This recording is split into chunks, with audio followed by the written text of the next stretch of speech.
Est-ce qu'il y a un cas qui m'a particulièrement marqué? Il y en a plusieurs, mais à chaque fois qu'on est dans le temps des fêtes, il y a un cas qui me revient en mémoire, puis c'est celui d'un jeune homme de 18 ans qui est mort.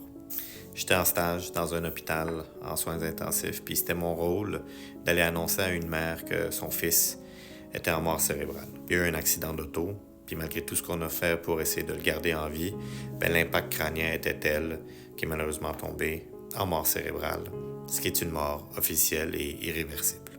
Et j'avais la lourde tâche de demander à cette mère-là si son fils aurait voulu être donneur d'organes. Vous pouvez vous imaginer la tension dans ces circonstances, une mère endeuillée qui doit d'un côté jongler la mort de son fils, de l'autre côté une option pour potentiellement aider d'autres personnes. Puis elle commence à me raconter les circonstances de l'accident.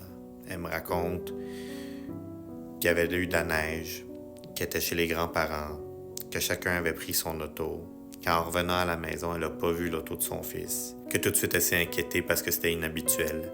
Elle a rebroussé chemin, puis elle a été la première à retrouver l'auto de son fils dans un fossé.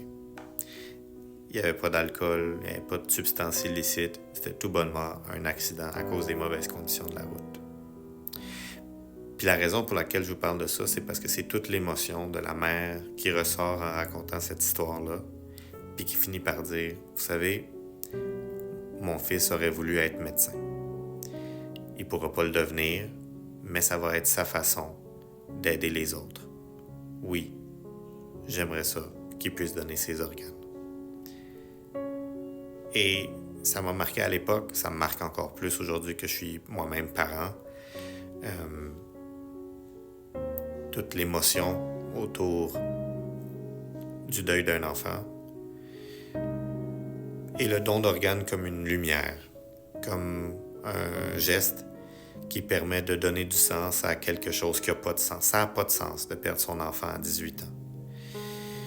Mais ça donne du sens de savoir qu'il n'est pas nécessairement mort en vain via le processus du don d'organes.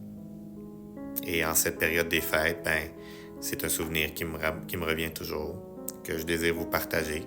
Et puis, si ça peut faire en sorte que de votre côté, vous développiez un intérêt pour le travail dans le réseau de la santé ou pour le don d'organes, cette vidéo-là aura eu son effet. Et sinon, je vous rappelle qu'on est encore dans le calendrier de l'Avent médical, une question par jour à laquelle je réponds jusqu'au 25 décembre.